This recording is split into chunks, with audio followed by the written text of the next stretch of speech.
오늘도 우리는 계속해서 하나님의 자녀됨을 알리는 표지에 대해서 계속 살펴보기를 원합니다. 오늘 본문 속에 하나님의 자녀됨을 알리는 아주 중요한 표지가 있습니다. 여러분이 본문을 읽을 때 대번에 눈치를 챘을 것입니다. 여러 번 강조하였거니와 우리가 하나님의 자녀의 표지를 알아보는 것은 저와 여러분의 믿음의 진정성, 믿음이 정말 바른 믿음인가를 알아보려는 데만 목적이 있는 것이 아닙니다. 물론 그것도 있겠지만은 우리가 하나님의 자녀로서 우리의 정체성을 바르게 인식하고 우리 주 예수 그리스도 안에 더욱 견고하게 서게 하시는 하나님의 은혜를 받고자 함입니다. 혹시 아직도 그리스도 예수님 안에 들어와 있지 않은 분이 있다면 이 하나님의 표지에 대한, 하나님의 자녀의 표지에 대한 말씀을 들으면서 각성을 받으며 회개하고 예수 그리스도를 주로 영접하는 놀라운 일이 일어나도록 성령께서 역사하시기를 원합니다. 그와 같은 은혜를 분명히 주실 것입니다. 물론 이 말씀을 우리가 들으면서 하나님의 자녀인 사람이나 하나님의 자녀가 아직 안 된 사람이나 다 같이 약간 성격은 다르기는 하지만 마음의 찔림을 가지게 될 것입니다. 설교를 하는 저나 설교를 듣는 여러분 모두 하나님의 말씀을 들으면서 함께 찔림을 가지기 마련이에요. 하나님의 말씀은 항상 우리 수준으로 우리의 현 상태를 늘 칭찬하고 잘하고 있다고 말하는 말씀이 아니라 죄 가운데 있는 이 세상 중에서 우리가 살아가는데 이 세상 중에서 어떻게 하는 것이 하나님 앞에 옳은 일인가 하는 걸 늘 가르쳐 주시기 때문에 늘 그것이 책망으로 다가옵니다. 찔림으로 다가옵니다. 믿는 사람이나 그리스도 안에 있는 사람이나 그리스도 밖에 있는 사람이나 하나님의 말씀을 들을 때 찔림을 갖지 아니하는 경우가 한 번도 없는 것이에요. 그러나 그 찔림은 우리를 정죄하거나 또는 우리를 비난하거나 이러려고 하시는 말씀이 아닙니다. 하나님은 저와 여러분을 비난하지 않습니다. 우리의 잘못을 지적하여 거기서 일어서라, 그 죄를 버리라, 불의를 버리라 이렇게 말씀을 하시지만 그것이 우리를 탄핵하고 비난하여 저주하려고 그러시는 것이 아닙니다. 물론 때가 지나면 오늘도 이 찬송을 통해서 우리가 지금은 은혜 받을 만 때다. 지금은 긍휼의 때다. 그러니까 어서 우리가 믿자. 이 놀라운 은혜의 영광 속에 들어와야 되지 않느냐 하는 이런 찬송의 그 정신이 우리 찬송 부를 때 우리 심령 속에 느껴졌잖아요. 이런 때가, 이런 은혜 주실 만한 때가 항상 날마다 열려있는 것이 아님을 여러분은 아주 명심해야 됩니다. 우리 각자의 삶을 향한 하나님의 섭리도 그렇고 또 나라와 모든 세계를 움직이시는 하나님의 역사의 손길 속에서 우리는 하나님의 말씀의 은혜가 항상 어느 곳에나 동등하게 줄기차게 끊어지지 않고 계속 장구하게 이렇게 진행되는 것은 아니라는 걸 교회사를 통해서 너무나도 잘 알고 있는 것입니다. 여기서 50km만 떨어져도 우리의 동족인데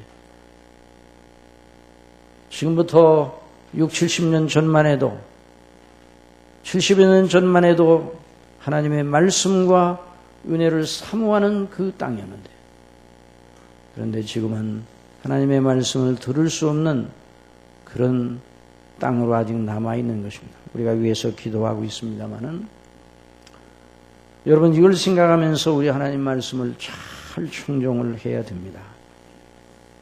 그래서 하나님의 내가 자녀인가, 하나님의 자녀가 아닌가, 이 표지를 주목하면서 하나님의 자녀라면 더 견고히 서고 하나님의 자녀가 아니라면 각성받는 역사가 있기를 바랍니다. 오늘 우리 성가대가 찬미 드린 것처럼 성령께서 저와 여러분의 심령을 그렇게 주장해 주실 줄 믿습니다. 하나님의 성령께서 성경 말씀을 풀어 해석하도록 하시면서 이렇게 은혜를 주시는 것이죠. 여러분이 사도행전 2장을 오랫동안 여러 주에 걸쳐서 계속 살펴보며 또 연관되는 다른 대목의 말씀과 서로 견주면서 하나님의 자녀들이 된 사람들이 어떤 영적인 표지를 보이는가를 지금 계속 살펴보고 있는데요.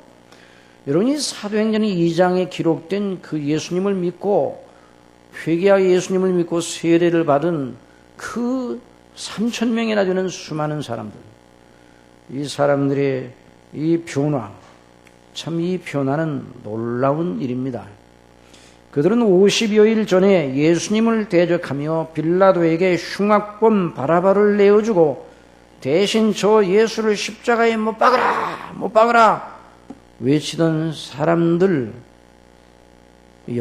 물론 그 중에 다 그런 건 아니겠지만 그 예루살렘에 올라왔던 여러 곳에서 왔던, 그래서 유월절과 그 하나님 앞에 경배를 드리러 유월절에 왔던 사람들, 그리고 오순절까지 머물렀던 사람들 중에는 예수를 십자가에 못 박으라고 외치던 그런 사람들이 많이 있었을 것이에요. 그러나 그들은 예수님의 사도들의 가르침에 청종하는 일에 전심하였습니다. 서로 교제하며 그리스도의 십자가에 죽으신 그 죽음을 자기들의 영원한 생명의 근거로 삼아 그 일을 기념하는 일을 너무나 기뻐하였습니다. 그리고 예수님의 이름으로 하나님께 간절히 기도하였습니다. 어떻게 이렇게 변화가 되었는가?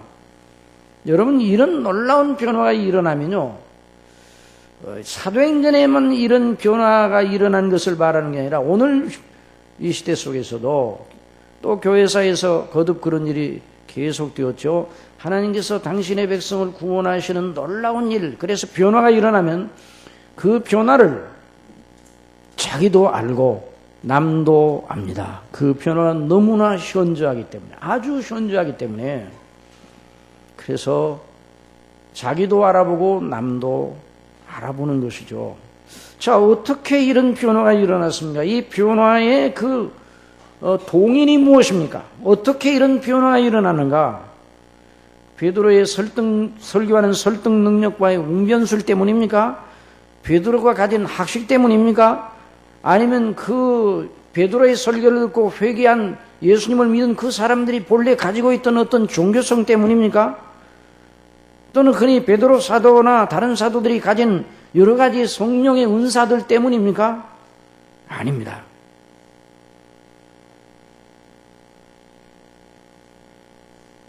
그 사람들, 설교하는 베드로나 설교를 들었던 그 사람들 자체에 있었던 것이 아니라 그 해답은 오직 하나님께 있습니다. 그 해답은 성삼위 하나님께 있는 것입니다. 어느 날 우리 예수님께서 제자들에게 말씀하셨습니다. 한 부자 청년이 찾아와 어떻게 해야 선생님 내가 선한 선생님 내가 영생을 얻으리까? 그래서 그 부자 청년에 대해서 예수님이 말씀하셨어요. 그 말씀을 듣고 그 부자 청년이 근심하면서 돌아갔다고 그랬어요. 그때 우리 예수님께서 말씀하셨습니다. 낙타가 바늘 귀로 들어가는 것이 부자가 하나님의 나라에 들어가는 것보다 쉬우니라. 자, 이 말씀을 들은 제자들은 그 말씀을 들으면서 가난한 사람들이 천국에 들어가는 것이 더 쉽구나, 이렇게 듣지를 않았습니다. 그 문맥에서 보면 모든 인생들 전체에 하시는 소리구나, 말씀이구나, 이렇게 이해를 했어요. 왜냐하면 지금 가난하지만 사람들은 이 땅에서 가난한 사람 부자에 비하여 천국에 들어가기가 더 쉬운 것이 아니라 가난한 사람도 계속 부자가 되기를 소원하면서 살아가고 있거든요.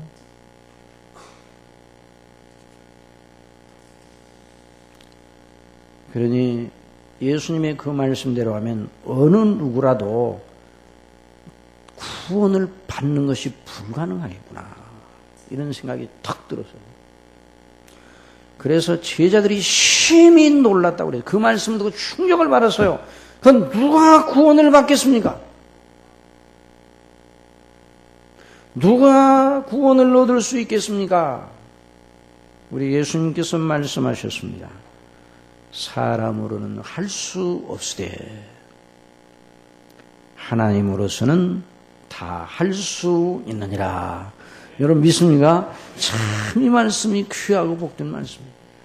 사람으로는 할 수 없지만 하나님으로서는 할 수 있습니다. 우리가 구원받은 것이 우리 스스로에게선 무엇이 더 첨가되고 보태져서 구원받은 것이 아니라 구원은 오직 전적으로 하나님께 속한 것입니다. 그러니까 우리가 구원받았다는 건, 하나님의 자녀가 되었다는 건 그 사람에게 하나님이 임하셨다는 것이죠.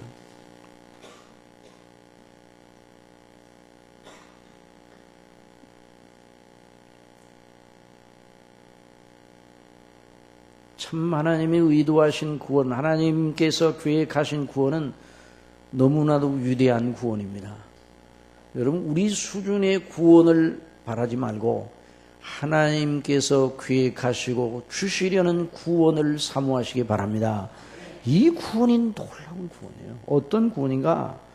죄로 인하여 죽어 스스로는 도저히 자신을 그 빠진 파멸에서 건져낼 수 없는 우리를 그 비참에서 완전하게 건져내시어 궁극적으로 영원히 죽지 않고 하나님과 영원히 교제하면서 완전한 의의 사람, 하나님이 보실 때에 흠도 티도 주름 잡힌 것 하나도 없는, 영원히 하나님 앞에다 하나님께서 놓으시고 보시더라도 하나님이 질리지 아니하는 그런 인간상을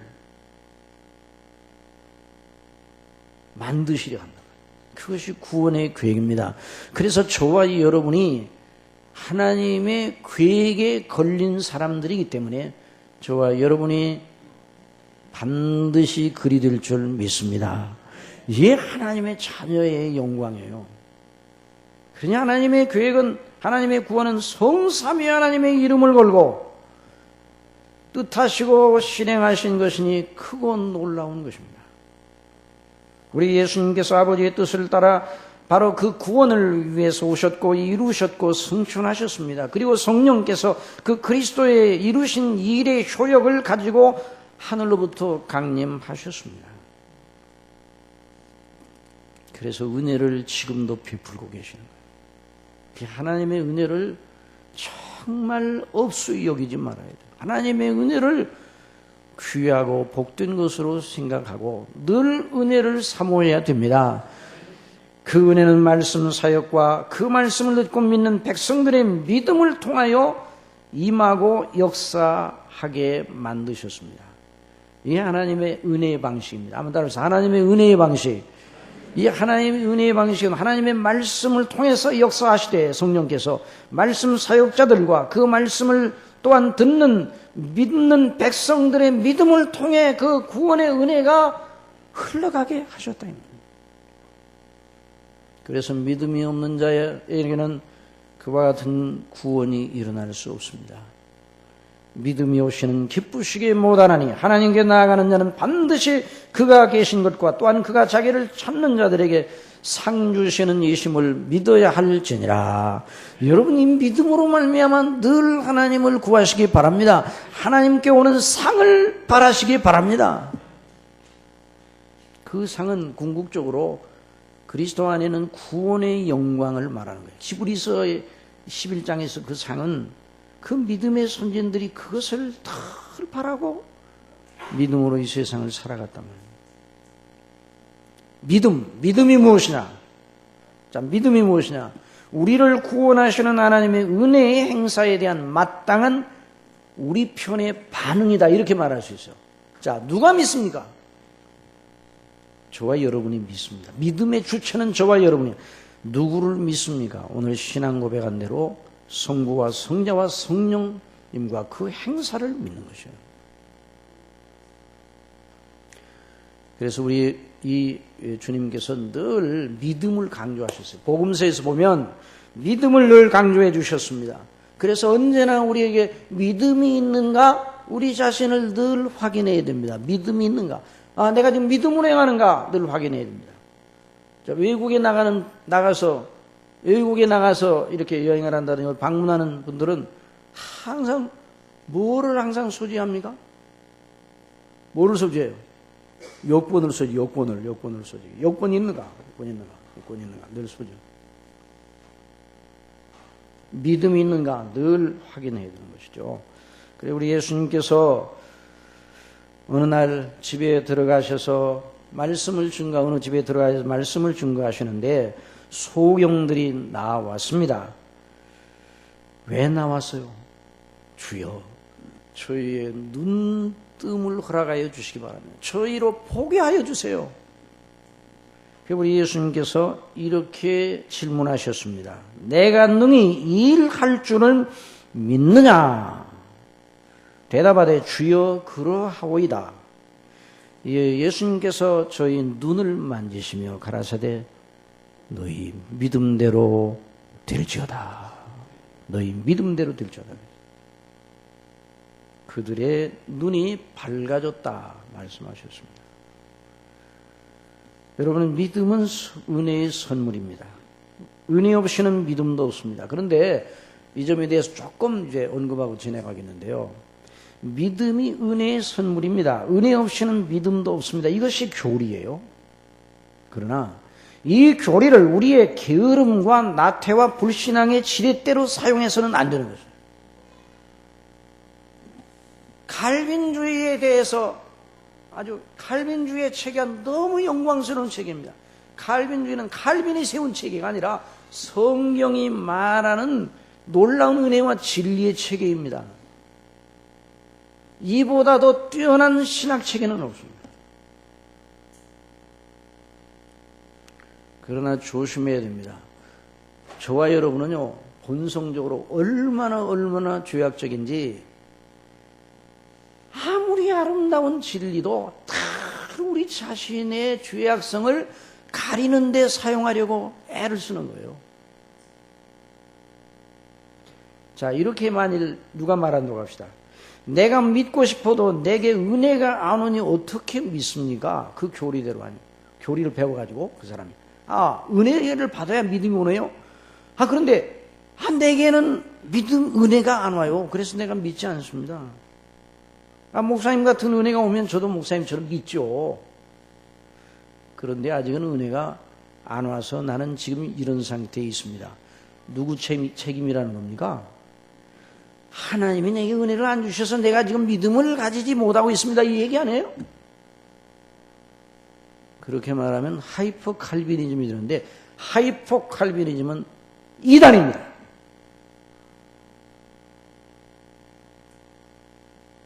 물론 그런 생각을 언뜻 할 수 있어. 그런 실수를 할 수 있어. 그러나 이런 식으로 계속 사람들을 가르치고 선전하고 복음을 선전하고 그러면 그게 하이퍼 칼비니즘인데, 하이퍼 칼비니즘은 그건 성경적 복음이 아닌 것이에요.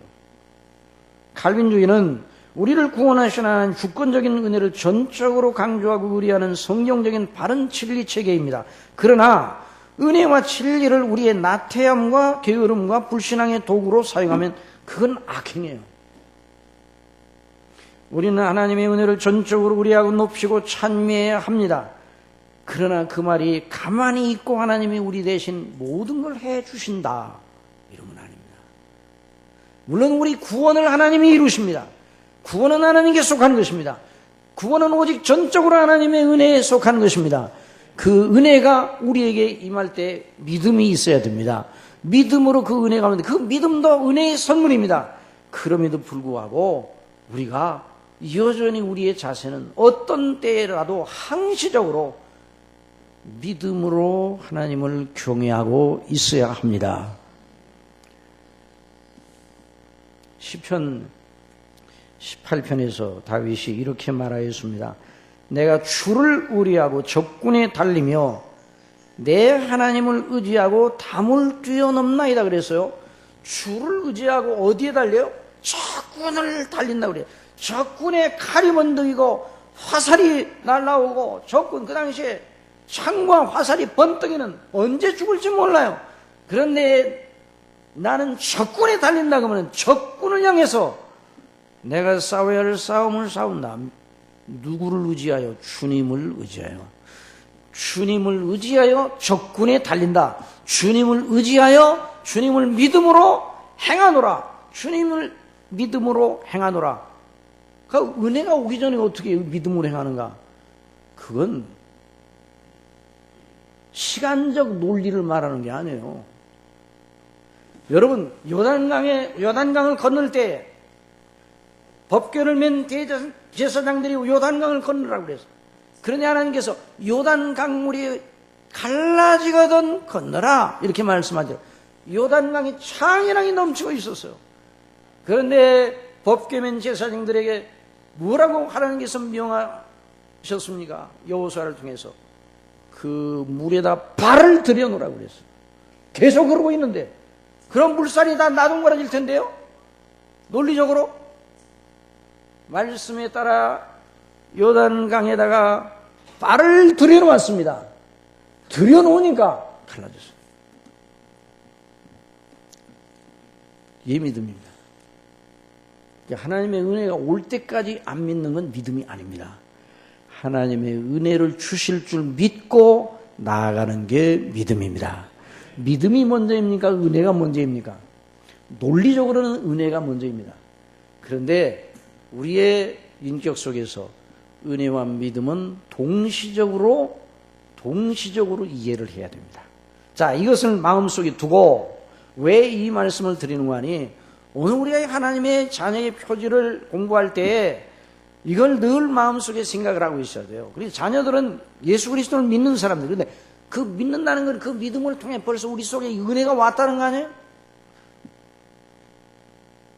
그래서 구원받은 사람들은 그 속에 하나님의 자녀의 표지를 가지게 되는 것이죠. 그 마음과 생각과 정성과 의지와 행동 속에서 반드시 하나님의 이름, 어린 양의 이름과 그 아버지의 이름을 쓴 것이 있더라 그랬어요. 하나님의 구원받은 14만 4천 명 하늘의 그 영광을 그 사도 요한이 보면서 구속받은 하나님의 자녀들을 상징적으로 그려주는 그 14만 4천 영적인 수. 그런데 그 사람들의 이마에 어린 양의 이름과 그 아버지의 이름이 쓴 것이 있다. 그 말은 그들의 생각과 사상과 마음과 정서와 의지와 행동 속에 하나님의 자녀임을 보여주는 표지가 있다는 거예요.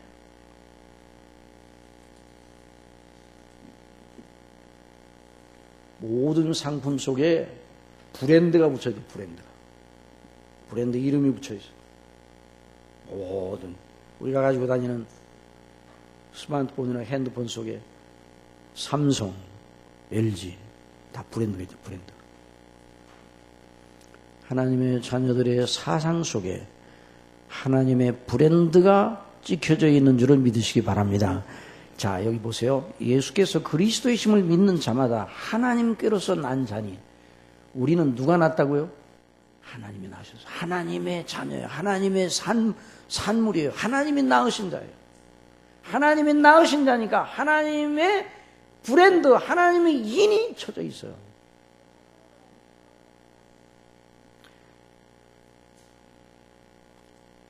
그럼 이 본문에서 말씀하는 하나님의 인, 하나님의 그 자녀의 표지는 무엇인가?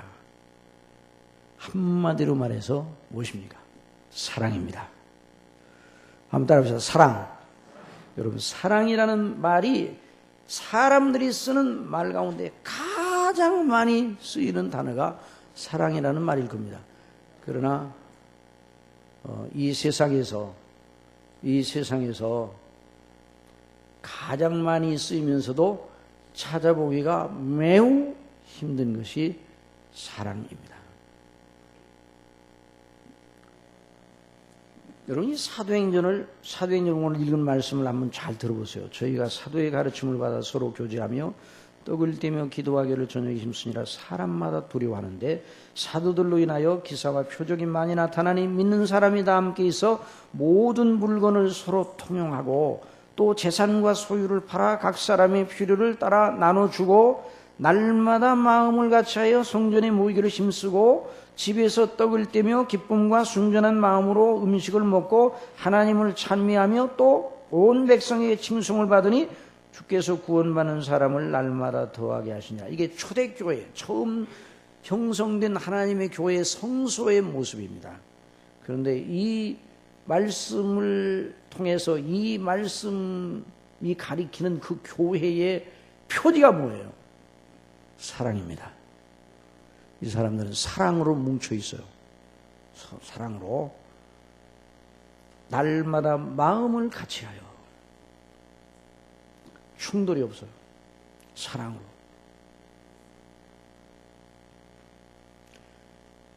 여러분, 이 표지를 잃어버리면, 사랑의 표지를 잃어버리면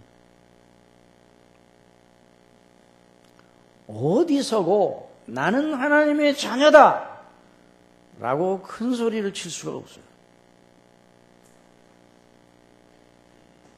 그러니까 마귀가 교회를 시험할 때 가장 무섭게 시험하는 것 중 하나가 무엇인가?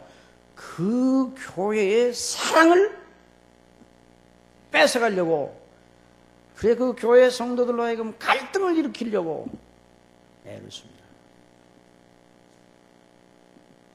그래서 그 교회가 갈등하는, 진리를 위해서 갈등하는 경우도 있긴 있어요. 그러나 그렇지 않고 그 원인을 따져보면 아무것도 아닌 걸 가지고 갈등과 서로 반목이 이루어져요. 그래서 사랑이 그 교회에서 떠났다 그러면 정말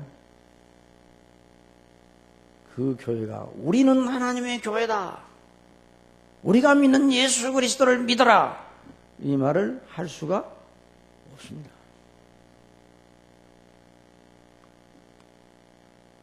초대교회의 특성은 사랑이었습니다.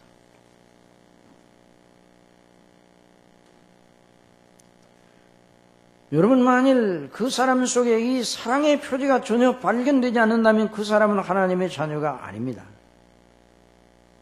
물론 우리가 늘 넘어지고 연약하고 실패하곤 합니다. 이게 다음 시간에 이제 이 사랑이라는 주제를 오늘 다 못하게 되면 더 연장해서 하겠지만, 이 주제가 끝나고 나면 하나님의 자녀의 표지에 대해서 더 알아볼 것은 의인은 7번 넘어질지라도 일어난다 하는 말씀이 있습니다. 이것도 하나님의 자녀의 표지입니다. 자, 하나님의 자녀가 사랑의 표지를 가져야 된다. 또 우리가 알아본 것처럼 기도하는 사람이다. 또 하나님의 말씀들을 창념하는 사람이다.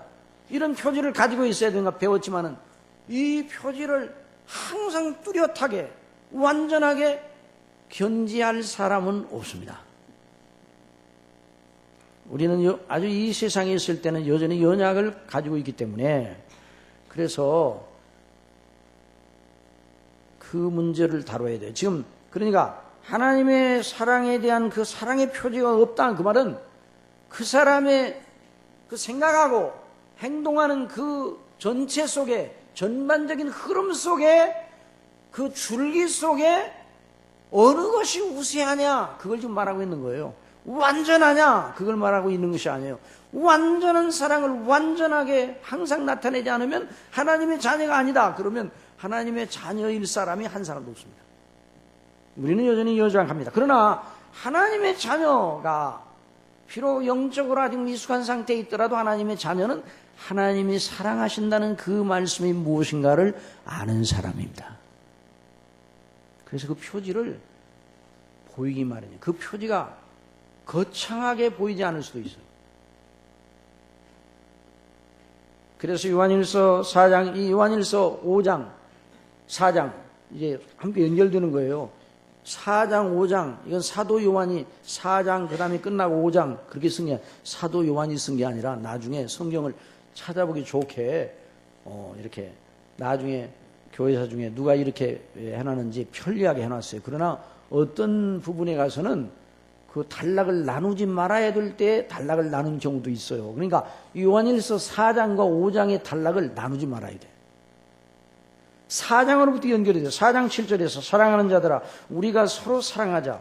사랑은 하나님께 속한 것이니 사랑하는 자마다 하나님께로서 나서 하나님을 알고 사랑하지 아니하는 자는 하나님을 알지 못하나니 이는 하나님은 사랑이심이라. 자, 4장 9절 보세요. 다 같이 시작. 하나님의 사랑이 우리에게 이렇게 나타난 바 되었으니 하나님이 자기의 독생자를 세상에 보내심은 저로 말미암아 우리를 살리려 하심이니라.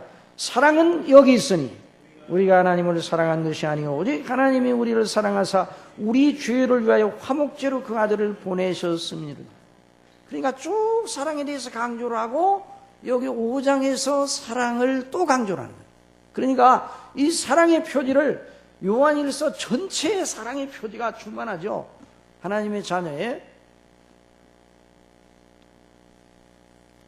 그러므로 이 그리스도인들은 하나님의 자녀들은 구원에 이른 사람들은 늘 빚진 것처럼 살아가고 있어요. 무슨 빚을 졌는가? 하나님의 사랑과 은혜의 빚을 진 사람입니다. 사도 바울이 내가 모든 사람들에게 빚졌다고 그랬어요. 헬라인이나 유대인이나 헬라인이나 야만이나 지혜자에게 다 내가 빚진 자라 그래서 사도 바울이 무슨 빚을 졌는가? 사랑의 빚을 졌습니다. 저와 여러분이 하나님의 자녀라면 사랑의 빚을 졌습니다. 하나님의 사랑의 빚을 졌어요.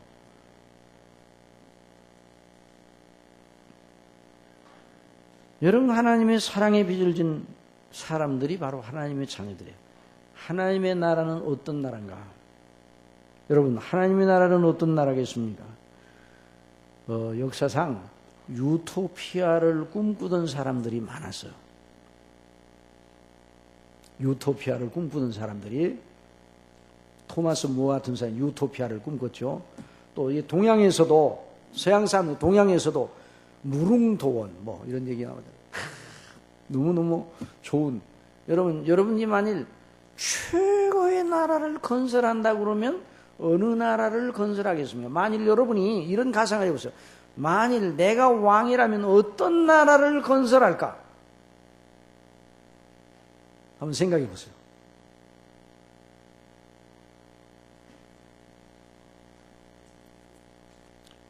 별로 대단치가 않아요. 나중에 보면. 그렇죠? 그 다음날 아침에 가면 또 달라져요. 아, 그런 나라는 안 되었구나. 여러분, 이 세상의 열방들의 왕들이 왕이 될 때는 내가 꿈꾸는 나라를 세우리라. 다 그럽니다. 근데 그 나라들이 다 영광스러운 성군이 되어 나라를 잘 다스리겠다 그러지만 왕관을 쓸 때는 그런 마음인데 왕관을 벗길 때쯤 돼서는 폭군이 돼 있어. 이게 사람의 수준이에요. 이 열방 나라들은. 그래서 저와 여러분이 아무리 능력이 주어진다 할지라도 우리가 이루려는 나라들은 역시 망할 나라들입니다. 하나님이 꿈꾸시는 나라, 하나님께서 구상하시는 나라는 무슨 나라인가? 하나님 나라죠. 하나님 나라. 하나님의 나라는 사랑의 나라입니다. 하나님의 나라의 최종 목표는 바로 그리스도처럼 완전한 사랑을 할 수 있는 백성들로 이루어진 나라입니다. 그러니까 거대한 나라예요. 정말 위대한 제국이에요. 위대한 왕국이에요.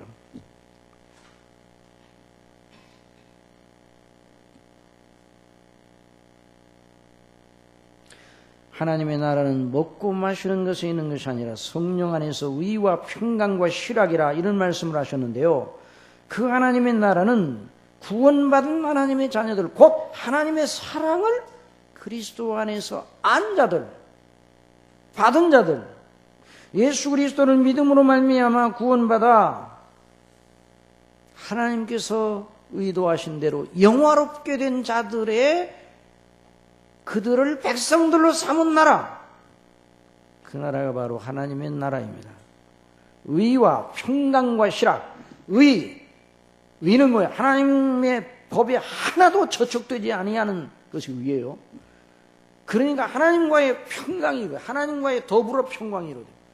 하나님의 뜻에 완전히 복종하는 사람들이니까 사람들끼리도, 그런 사람들이 모여 있으니까 사람들끼리 관계도 평강의 관계예요. 하나님과의 평강, 형제와의 평강이 이루어지는, 그러니까 그 속에 희락이 넘칩니다.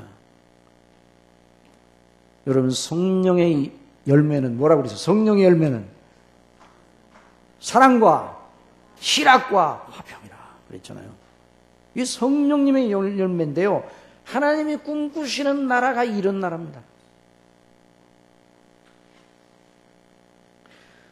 세상 사람들 중에 사랑이라는 말처럼 많이 쓰이는 말이 없지만, 그러면서 실제로 이런 사랑 찾아보기 힘든데요, 이건 우리 속에서 나올 수 있는 것이 아니에요. 예술이나 문학적 그런 여러 가지 정취라는 것을 내세워 사랑을 말하나 실상을 따져보면 불의하고 파렴치하고 누추한 악행인 경우가 너무나 많아요.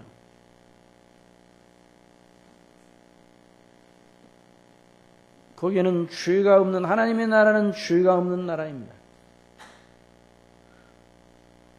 그러니 한 그리스도 안에서 한 아버지를 섬기며 한 성령님의 감동 속에 뭉쳐있는 나라입니다. 그거는 갈등이 없어요. 이 지상 나라에는 어느 나라를 막론하고 갈등이 많아요. 그러나 그 나라는 갈등이 없고 사랑의 희락이 넘치는 나라입니다. 그래서 이 열방, 이 모든 나라는, 지상에 있는 나라들은 반드시 쇠망하게 되어 있습니다. 누마 제국이 쫙 용성했잖아요. 더 올라가. 헬라 대제국, 바사 대제국 다 올라가요. 바벨론, 무너질 수 없는 나라들로 그 시대의 사람들은 생각했어요. 바벨론이 망했을 때, 바벨론을 바라보며 살던 사람들이 통곡을 했어요. 바벨론이 무너질 수 없는 나라예요. 나의 오직 소망은 바벨론이 견고하여 바벨론과 서로 무역하고 상거래를 하던 사람, 그런 그 주변의 나라들이 다 바벨론이 망했을 때 우리는 망하였구나 그래서. 여러분, 세상 나라는 하나님의 일반은족 영역 속에서 진행이 돼 나갑니다. 세상 나라를 또 무시해서는 안 돼요. 우리는 세상 나라의 백성이잖아요. 여러분, 세상 나라는 특성을 가지고 있어요. 일반은총의 영역 속에 있습니다. 도구적입니다. 세상 나라는 도구적이에요. 하나님의 뜻을 이루는 무대로 사용되는 도구, 그런 무대로 사용돼요. 도구적이에요.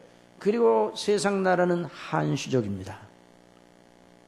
왜 그래야 됩니까? 한시적이지 않으면 안 돼요.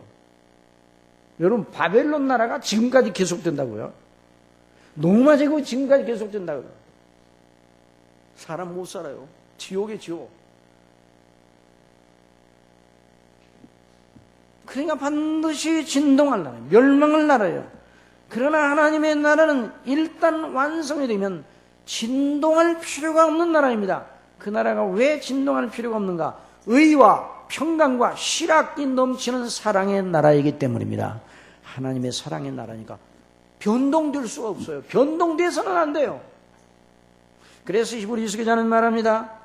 그때는 그 소리가 땅을 진동하였거늘 이제는 약속하여 가라사대 내가 또 한 번 땅만 아니라 하늘도 진동하리라 하셨느니라.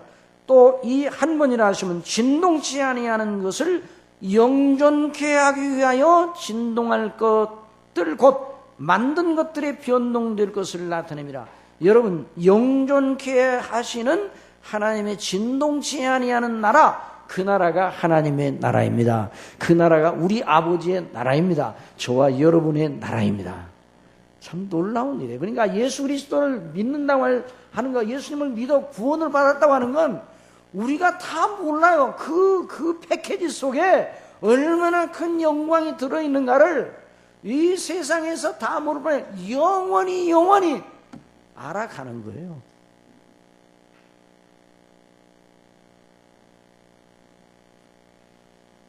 히브리서 기자는 말합니다. 그러므로 우리가 진동치 못할 나라를 받았은즉 은혜를 받자. 이로 말미암아 경건함과 두려움으로 하나님을 기쁘시게 섬길지니 우리의 하나님은 소멸하는 불이심이라. 이 나라는 주님이 다시 오실 때 완성이 될 겁니다. 그러니까 이 나라가 완성되기를 고대하는 것이 신앙의 진정성입니다. 이 나라를 고대하시기를 바랍니다. 예수님이 오실 날을 바라보고 그날 내가 어떻게 설까를 생각하고 그 빛에 비추어서 오늘 이 지상생애에 우리의 걸음을 결정해야 된다는 말이죠. 주님 안에서 죽는 자들, 복 있는 자들이죠. 예수님 오시기 전에 이 세상에 살다가 죽는 사람들, 그 사람들은 몸을 떠나 그 영혼이 하나님의 보좌 앞에서 이 하나님 나라의 영광을 정말 만끽할 겁니다. 아직 몸을 입고 있지 않았을 때에도. 그러나 이제 영화로운 몸을 입고 있을 때에 그 위에 거하는 바 새하늘과 새 땅이 도래할 때에 그리스도와 함께 영광스러운 그 아름다운 영존하는 나라 속에서 영광을 받게 될 것입니다. 이런 놀라운 약속을 우리가 받았어요. 그런데 우리가 그런 걸 받을 만한 자격이 있어요? 없어요. 하나도 없어요. 하나도 없는데 어떻게 그것이 주어졌는가?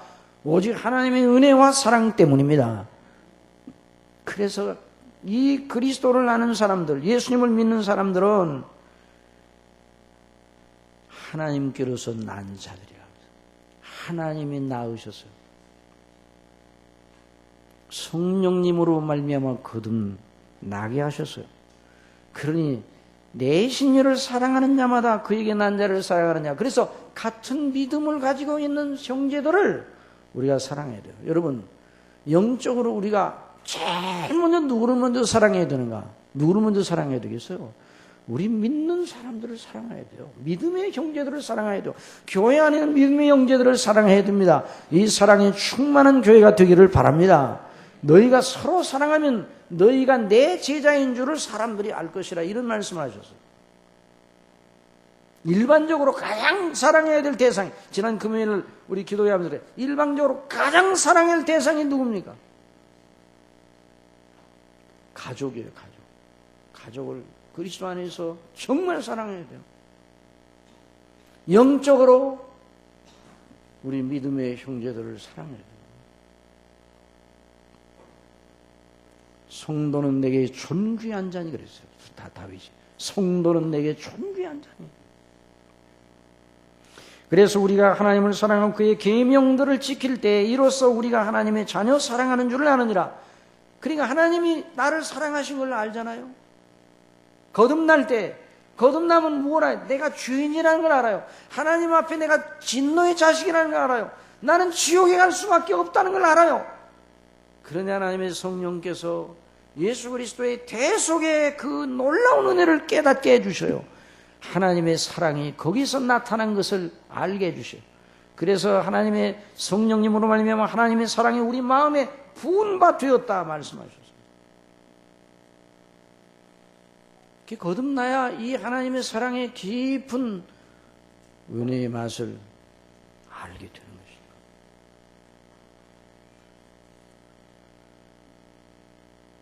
심령이 가난한 자는 복이 있나니. 심령이 가난하다는 게 뭔 거예요? 나는 아무것도 하나님 앞에 가진 것이 없다고 생각하는 거예요. 내 의는 아무것도 하나님 앞에 계산되지 않는구나. 내 의는 더러운 옷과 같구나 하는 걸 아는 게 심령이 가난한 자예요. 그래서 애통하는 자예요. 그 사람이 복이 있어요. 왜? 그 사람이 그리스도 예수님 안에 있는 천국을 소유하고 그리스도 예수님 안에 있는 영원한 위로를 받기 때문입니다. 그게 하나님의 사랑이에요. 그것이 어떻게 우리에게 주어졌어요? 오직 하나님의 은혜와 사랑 때문이에요. 나를 사랑하신 하나님은 이 세상에 불가사의한 일이 딱 한 가지가 있어요. 그 문간에 저 같은 사람을 하나님이 사랑하셨다는 거 불가사의한 일이에요. 여러분이야 뭐 다 사랑할 만한 분들이기 때문에 사랑을 받으셨겠지만, 그렇죠? 저와 같은 사람을 사랑하셨다니, 저 같은 사람을 하나님께서 택하셨다니, 영원전부터 저를 영원전부터 아셨다니, 이건 놀라운 일이 아니에요? 그냥 알아보신 게 아니에요. 제가 복중의 지음을 받기 전에 제 이름을 하나님이 아셨어요. 하나님의 택한 백성의 리스트에 제 이름이 거기에 있었단 말이에요. 사랑 가운데 찬송하리라 우리 주 예수 그리스도의 아버지께서 창세전에 우리를 택하사 그 앞에, 사랑 가운데 그 앞에 흠이 없게 하시려고, 거룩하게 하시려고 택하셨단 말이에요. 그러니 예수님을 믿는 사람들이 이걸 알게 될 때 감격하는 것이죠. 정말 이거보다 더 큰 것이 없어요. 이 사랑으로 세상을 이겨나가는 겁니다. 이 사랑을 알아야 세상을 이기는 것이. 그런데, 자, 여기 그런데 이제 한 가지. 오늘 시간이 또 이제 많이 지나갔네요.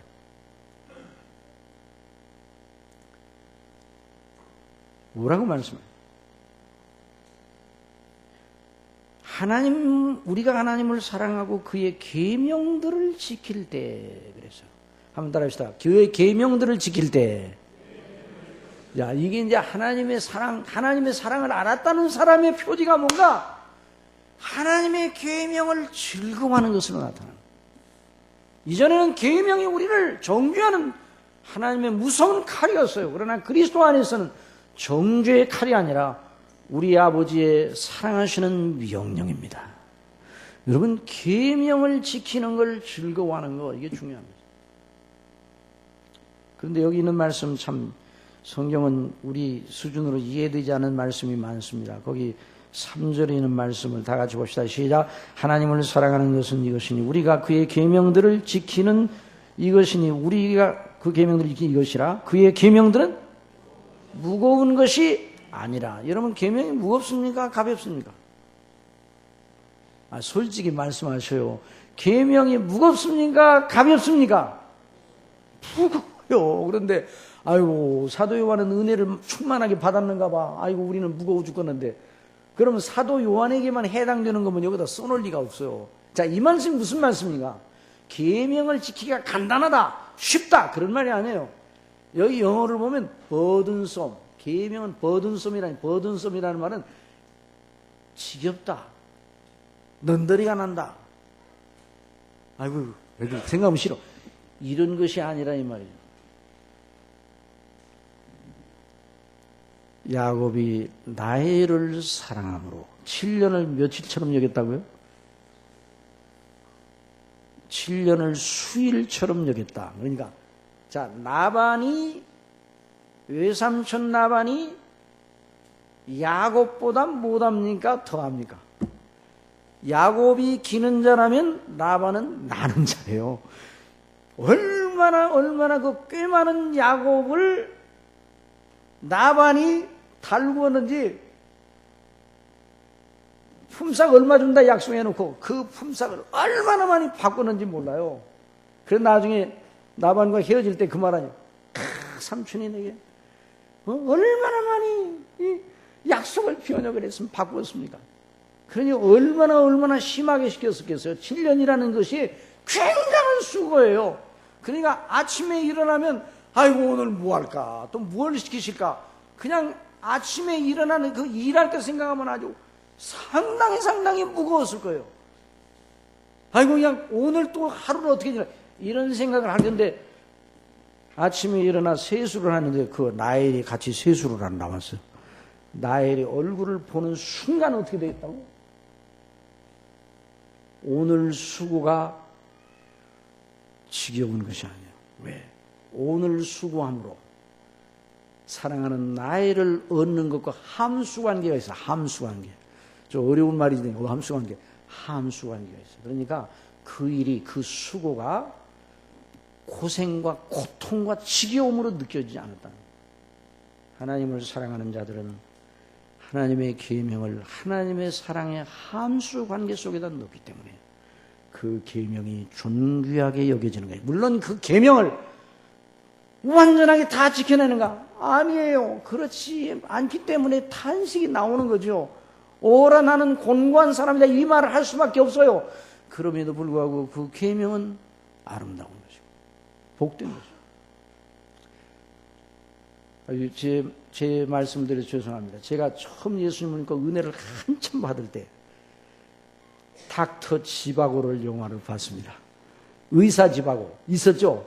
제가 대학 다닐 때 그 대한극장에서 했는데 70mm 지금 그게 감동이 아니고 그때는 70mm 대형 그 필름 화면 야 봤는데 닥터 지바고 이렇게 보는데 참 은혜를 받았어요. 그때 이제 누가 가르쳐요. 영화를 볼 때도 기도하고 보라고 그러더라고요. 오늘 하나님이 이 영화를 보고 큰 은혜를 받게 해주시기 바랍니다. 그래서 이제 참 은혜를 받을 마음을 가지고 그 영화를 통해서도 은혜를 주신다. 깨달음을 주신다. 이런 생각을 영화를 봤는데 한참 가다가 제가 부해가 나기 시작했어요. 왜 그런 줄 아십니까? 닥터 지바고의 그 의사 지바고가 아주 나쁜 사람이더만 그 영화 속에 보니까 자기 아내가 있는데 다른 여자 라라라는 어떤 사람하고 사랑을 나누는 거예요. 이야 저건 사랑이 아니라 불륜이잖아. 이런 마음이 들어가지고 십계명에 비춰보니까 아주 나쁜 사람이에요. 그래야 그 영화를 보면서 얼마나 그냥 분이 났는지 몰라요. 근데 옛날에 예수님을 믿기 전에는 절대로 그렇지 않았습니다. 그때는 예술적이다 그렇게 봤어요. 여러분, 불륜이 예술입니까? 이게 세상이거든요. 세상은요, 예술과 불륜, 하나님의 계명에서 금하는 것과 예술을 구분을 못해요. 예수님을 알게 되면 하나님의 계명이 가장 큰 가치가 되기 때문에 그게 하나님을 사랑하는 것이죠. 형제를 사랑하는 것이죠. 그렇기 때문에 계명대로 행하지 않는 건 그건 악한 것으로 생각해서 계명을 큰 가치로 여기기 때문에 그런 생각이 드는 거예요. 그래서 5절에 있는 말씀 한번 봅시다. 우리 4절 다 같이 봅시다. 시작. 이게 이제 세상을 이기는, 자 시작. 대저 하나님께로서 난 자마다 세상을 이기느니라. 세상을 이기는 힘은 이것이니 우리의 믿음이라. 예수께서 하나님의 아들이심을 믿는 자가 아니면 세상을 이기는 자가 누구냐. 그러니까 세상을 이긴다는 건 뭐냐? 하나님의 계명대로, 하나님의 사랑하시는 아버지의 명령대로 행하는 것이 세상을 이기는 것이요. 그게 바로 하나님의 자녀들의 표지인 것이요. 사랑, 하나님께 대한 사랑, 이웃에 대한 사랑, 하나님의 그리스도 안에 있는 대속의 은혜의 사랑을 알고 이것이 삶 속에서 드러나는, 이게 바로 그리스도입니다. 이게 바로 하나님의 자녀들입니다. 이 사람이 바로 영원한 하나님의 나라의 백성의 자격을 얻은 자들입니다. 여러분이 그런 자들입니까? 기도하겠습니다. 사랑하시는 아버지 하나님, 저희들에게 크신 은혜를 주셔서 말로 다 할 수 없는 사랑을 베푸셔서 그리스도 안에서 대속하시고 자녀로 삼아주셨습니다. 저희들의 생각과 저희들의 마음과 또한 정서와 의지 속에, 우리의 행동 속에 우리 아버지의 그 인침, 아버지께서 우리를 그리스도 안에서 사랑하신 그 사랑이 나타나야 되며, 그 나타남은 계명을 지키는 것으로 이어져야 된다는 걸 오늘 저희들 배우게 하셨습니다. 저희들 이렇게 하나님의 자녀임을 드러내는 자들이 되게 하여 주옵소서. 사랑하게 하여 주옵소서. 계명대로 행하게 하여 주옵소서. 예수님의 이름으로 기도드리옵나이다. 아멘.